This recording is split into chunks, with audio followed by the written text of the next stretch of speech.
And of course, we were talking about the access question, right? So you have some counties like yours, like you said, that are upstream, and this is where the water sources are. And you have counties that are downstream, and this is where people still want to extract water.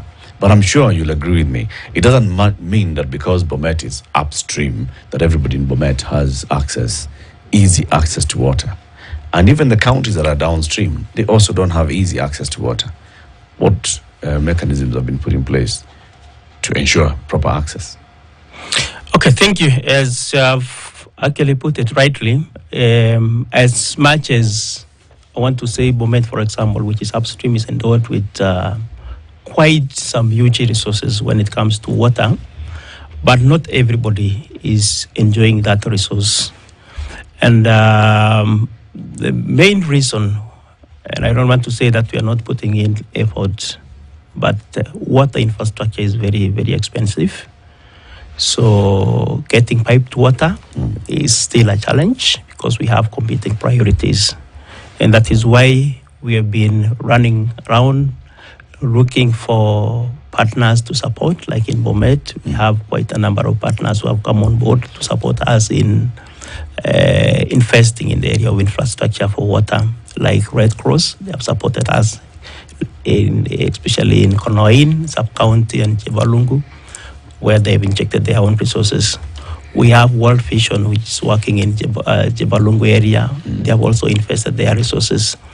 We are working also closely with the national government, and this is where the private and the public-private partnership is coming in to invest also in the area of water, because very expensive, and because of those competing priorities, we may not have resources either as national or as county governments to be able to do that. And we have also been sensitizing our people, particularly when it comes to water harvesting and storage. That's one other area that we can capitalize on, and we have not been doing very well in that. On a day we may have tomorrow we have drought, and we need to speak to ourselves, talk to our people, and also invest in that particular area, especially harvesting water, storing for future use. When we talk about sustainability, because then it's also very important, and some of the things that you have mentioned, why has it been so difficult to?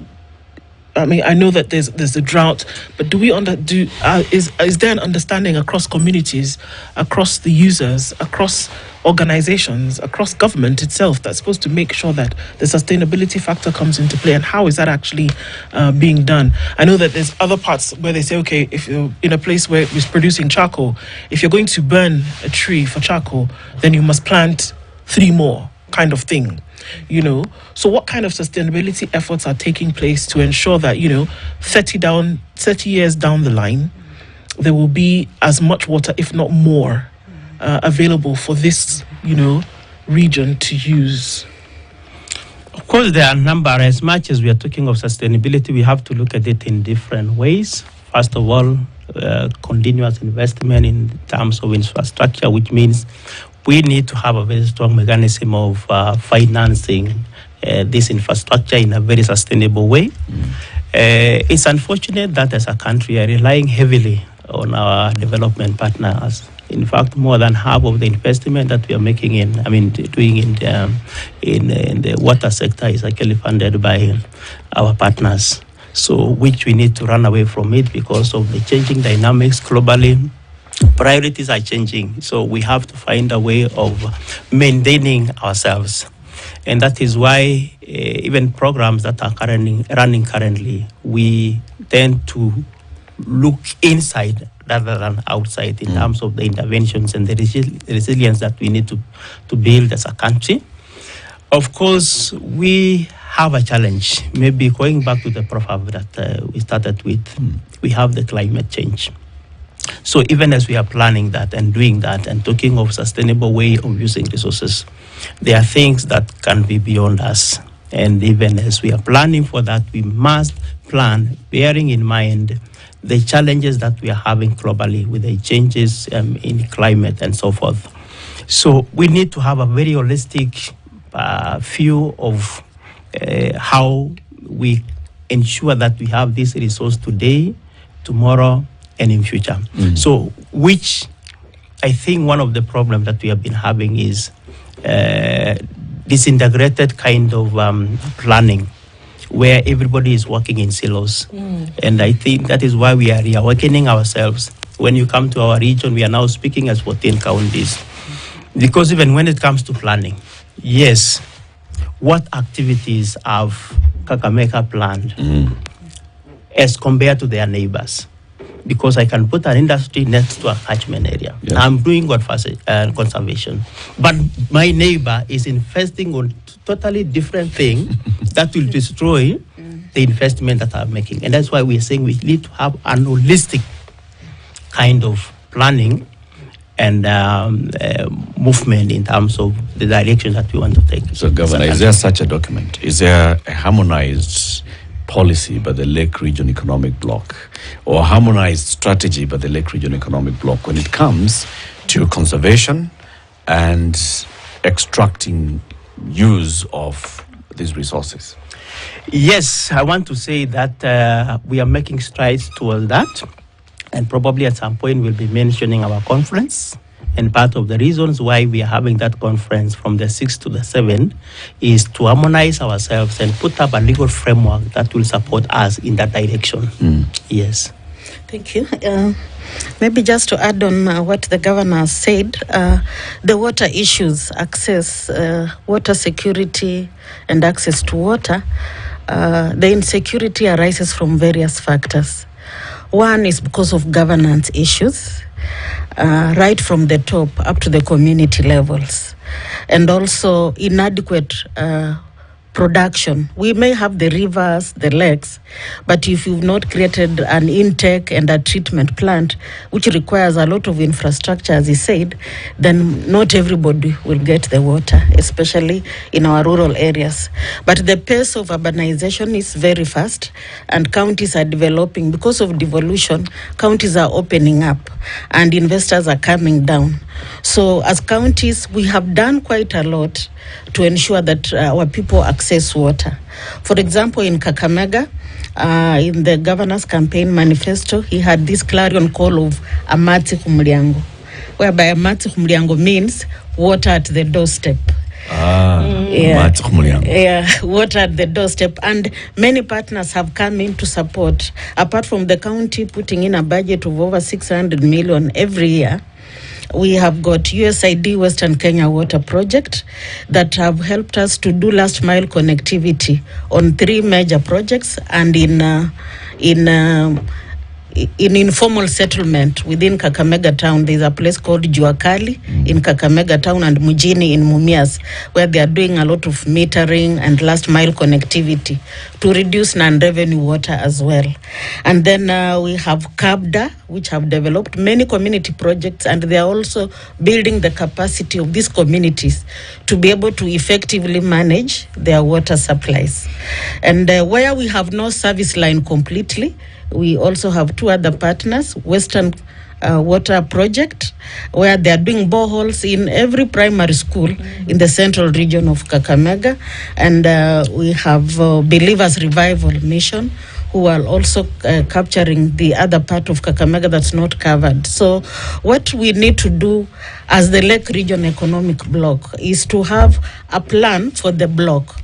Like a master plan for the block, so that even the investors who are coming in, they know the entry point, they know the areas that are underserved, and they know the specific interventions.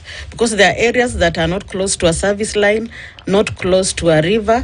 What solution do you give in such a case? So we really need to invest also in alternative service delivery models. Because if you rely on the water companies, and maybe they have got their own issues of finances and all that, it becomes a problem.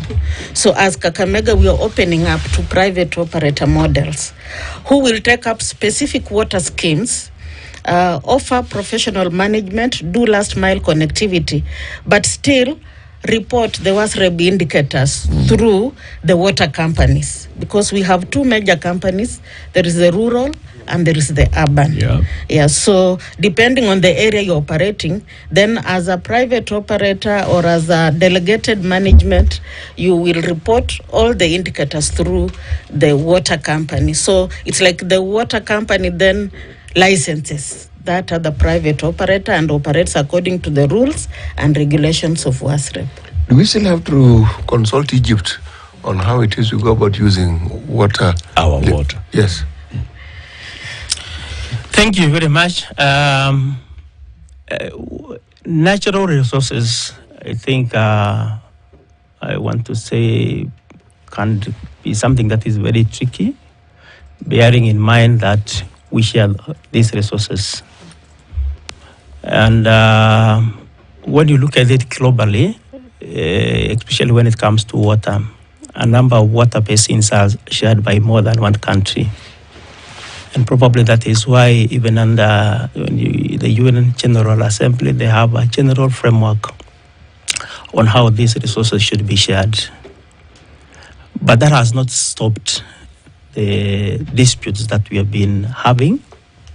For example, when you come to Kenya, our neighbors, Ethiopia, our neighbors, Uganda, Tanzania, going all the way to Egypt. We have been having issues. I remember 3 or 4 years ago, we wanted to abstract water along Mara River for irrigation. And it became a big issue with our neighbors in Tanzania, leave alone Egypt. So it's an issue that we need to have a discussion. Us and Tanzania, for example, we share our Mau Basin, and we have been having partnership in terms of discussion. We have what we call Mara users. So every year we have a conference. Like this year, it was hosted last month, in the month of September, in Narok. Next year, we will be somewhere in Tanzania, just to have a discussion how we should use the shared resource.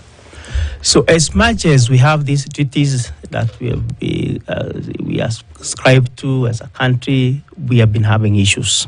So, and I think as long as we are still in this heart, we cannot run away from these conflicts, bearing in mind what I had earlier on mentioned, the volumes of water in our rivers is going down because of the climate change. So you can be very sure that the conflicts will be escalating. So every time we want to tap water and we want to irrigate more land, in fact, when you look at our development plans, we want to abstract more water for irrigation. As much as we are harvesting and storing, but the conflicts will escalate. You know, the discussion around the Mara River with our neighbor Tanzania makes a lot of sense, and it's the way it should be. The treaties that were signed in 1929 and 1959 with regards to the Nile, the usage of water in Lake Victoria by the British government, it favored Egypt because the British had an interest in the Suez Canal Basin. Okay? Now, it affects Kenya, Uganda, Tanzania, Ethiopia. South Sudan. Exactly. Okay, so I am simply saying that even as we're having this discussion, because Egypt has always responded very aggressively when it comes to issues of the water, understandably, because the Nile is a really serious water source for them. But are there discussions that have been had that moves away from the clearly tilted agreement that the British essentially forced upon us, because we didn't really have a say in that agreement? Yeah, but I agree. But now we need to renegotiate. But even as we are negotiating as at a disadvantaged position, because already this thing has been entered into. They can refuse.